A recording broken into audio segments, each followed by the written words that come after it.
Kemudian mengabaikan kekayaan kita sendiri, titik ber.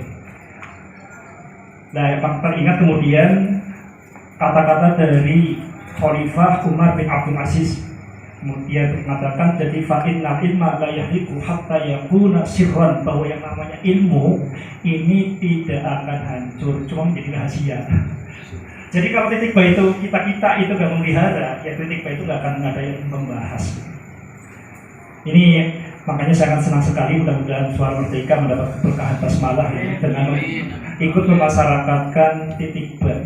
Kalau gagasan Islam ini yang asli dari peradaban Islam ini tidak kita angkat, terus ya kita mudah-mudahan bisa mengikuti jejaknya Gus Baha, Profesor Nazarudin Umar, Buya Sakur turut mempromosikan titik ber. Ini yang pertama, titik ber itu seperti itu. Yang kedua, ketika saya mendengar titik ber yang keren seperti itu, wow, segala cuma titik. Itu sesuatu yang benar-benar ini melekat banget di benak seorang anak kecil. Jadi ini hati-hati dengan anak kecil ya. Anak kecil itu rekamannya kuat banget. Kalau ada sesuatu yang heboh mungkin terkenal itu tanpa sadar akan menjadi program yang lebih tahu daripada orangnya, akan bergerakan seperti itu. Wow. Nah, coba pertanyaannya seperti ini. Titik ber ini apakah sekedar hiburan ataukah punya manfaat, bisa menjadi panduan? Background saya adalah ST, Sarjana Teknik, sekarang ditambah LC, lulusan Corona. Nah, apakah ini sesuatu yang berguna?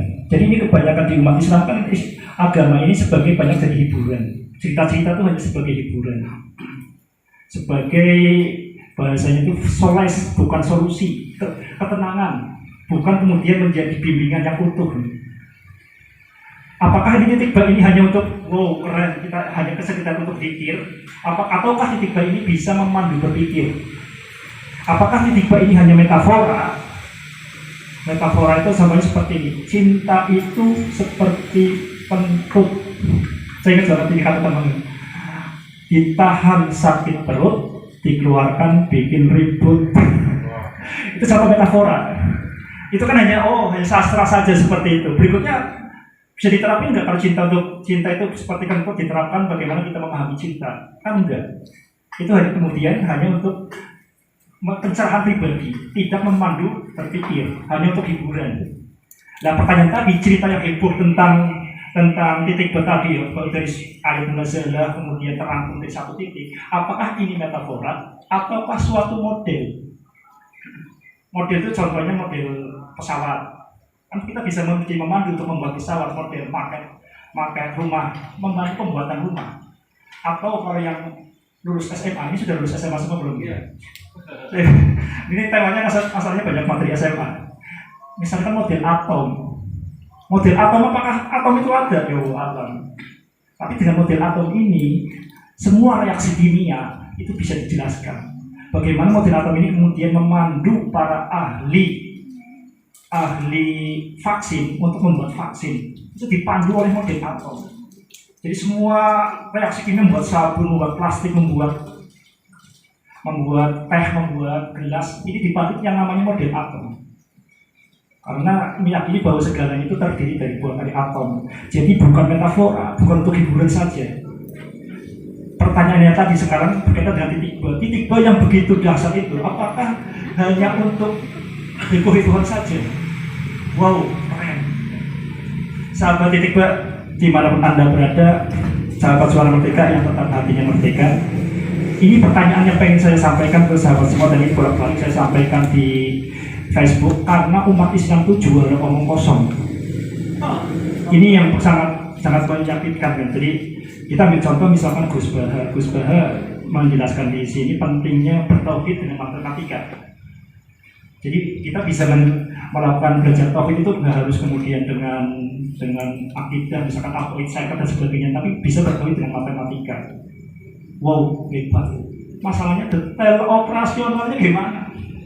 Ini yang kemudian orang ribuan santri, tapi nggak ada yang kemudian mikirin ini diterapkannya bagaimana bertauhid di matematika, ini bisa masuk ke kelas, bisa masuk ke sekolah. Ini yang nggak ada, akhirnya umat Islam itu juara omong kosong. Jadi wajar kalau kemudian yang bikin vaksin itu ya orang-orang yang tidak sholat. Kabur maktan indallahi an taqulu ma la taf'alun.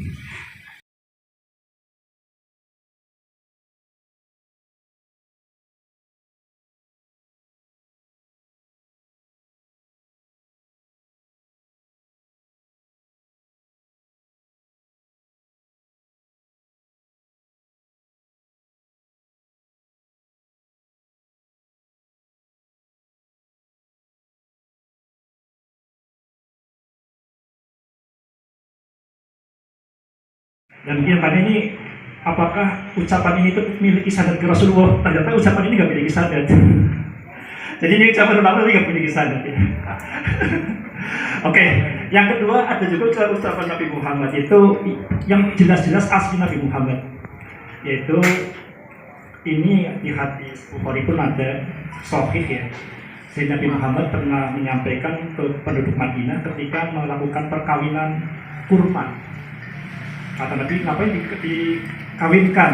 Itu bunga apa ya, lihat di kurma itu. Saya sempat cek di YouTube tuh kayak apa ya, dikawinkan. Nah, karena yang menyampaikan itu Rasulullah, maka penduduk Madinah itu kemudian nurut, nggak dikawinkan. Nah, ketika lewat, loh, kok hasilnya kayaknya nggak seperti sebelumnya. Nah, ini itu sarannya jenengan. Apa kata Nabi? Ini berarti ucapannya sangat jelaskan. Apa kata Nabi? Antum a'lamu bi umuri dunyakum. Kamu ini lebih tahu urusan duniamu. Lagi piye?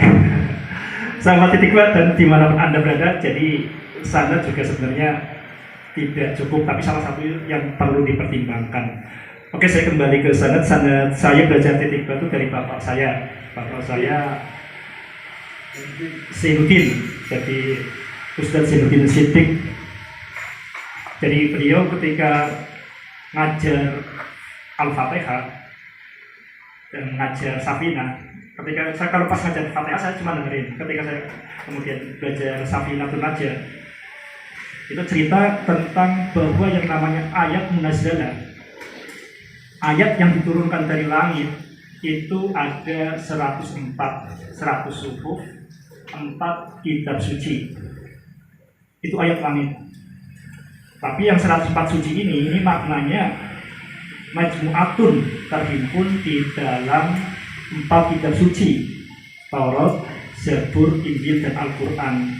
4 kitab suci ini merangkum yang 100 suhuf dan 4 kitab. Jadi yang 100 suhuf yang bisa kita sebut suhuf Ibrahim wa Musa itu ya. Jadi enggak lengkap jadi kitab, hanya suhuf dan badan. Makanya Bismillahirrahmanirrahim, majmu'atun di huruf yang pertama, huruf B. Jadi kita yang penting itu kita ketika memulai sesuatu, ketika kita kan nggak mungkin setiap hari kata Bismillahirrahmanirrahim. Yang penting kita setiap ini disadari, saya ini terhubung dengan nama Allah. Lah yang B tadi ini masih terlalu panjang, ini terangkum dalam titiknya. Sahabat titik ba dimanapun Anda berada, jadi kalau membaca Bismillahirrahmanirrahim, ini kalau kita ada waktu ya, berapa lama baca Bismillahirrahmanirrahim? Ada yang pernah hitung? Bapak Ibu pernah hitung di Bismillahirrahmanirrahim, pernah hitung? Kita membaca Bismillahirrahmanirrahim, kalau getaran kita itu saja seperti itu, kita itu menggetarkan semua ayat-ayat langit.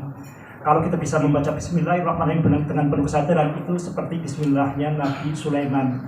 Innahu min Sulaimana wa innahu Bismillahirrahmanirrahim ala ta'lu alayya wa tuni muslimin. Dengan ketika Nabi Sulaiman tahu ada di sana di negara Yaman ada suatu kerajaan kirim surat ini dari Nabi Sulaiman dan ini dimulai dengan Bismillahirrahmanirrahim.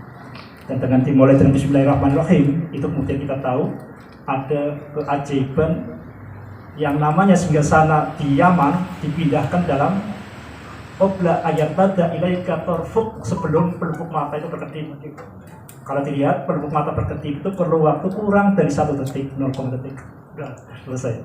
Itu adalah keberkahan Bismillahirrahmanirrahim. Cuma ketika kita Bismillahirrahmanirrahim dalamnya biasa saja. Makanya itu pentingnya kesadaran. Sebelum kita kebiasaan itu dikuat dengan kesadaran. Ini yang bahayanya dengan kebiasaan tanpa kesadaran itu jadi rutinitas. Jadi ketika kita baca Bismillahirrahmanirrahim seolah biasa saja. Al-Quran nggak usah kemudian beli Injil baca Zabur ya, kecuali bagi memang peminat kebanyakan agama ya. Tapi kita udah cukup memahami Al-Quran karena di dalam Al-Quran ini sudah terkandung 4 kitab suci tadi. Al-Quran ini terdiri dari 114 surat. Kita nggak mungkin setiap hari membaca Al-Quran, kecuali mungkin ya memang lagi khususon lagi momen tertentu ya, misalnya lagi bersedih atau kemudian lagi cicilan susah akhirnya di kamar itu kan baca Quran. Jadi kita nggak mungkin membaca seperti itu. Nah, yang dari 114 surat itu terangkum di pertama yang disebut sebagai Ummul Kitab, ya itu atau disebut juga sebagai Al-Fatihah, sebagai pembuka. Jadi kalau kita membaca Al-Fatihah itu sebenarnya kita itu menggetarkan seluruh isi Al-Quran, menggetarkan seluruh 4 kitab suci dan menggetarkan 104 ayat munazzalah, ayat-ayat langit.